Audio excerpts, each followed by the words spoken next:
Ako po ay labis na nagpapasalamat sa National Council for Children's Television at sa Department of Education sa parangal po at pagkilala na iginawad niyo po sa akin sa first NCCT DepEd Lingkod TV Awards. Maraming salamat po.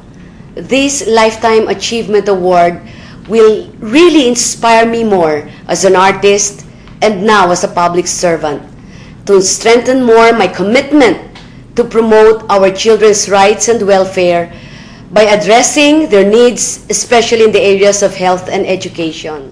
Hindi lamang po mga batang mag-aaral sa elementarya at sekundarya ang sinusuportahan namin.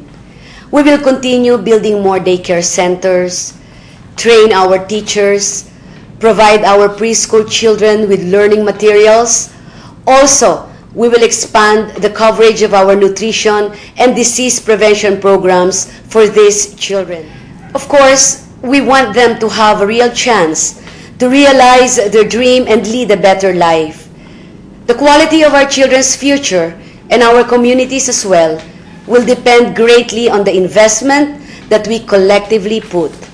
Again, sa inyo pong lahat, maraming salamat sa bumubuo ng National Council for Children's Television at sa Department of Education. My sincerest thanks. This will serve as an inspiration. Maraming salamat po and my best wishes to all your future undertakings. At sana po, keep up the good work. Magtulungan po tayo. Let's all work as a family in building our nation and our future together. Maraming salamat po.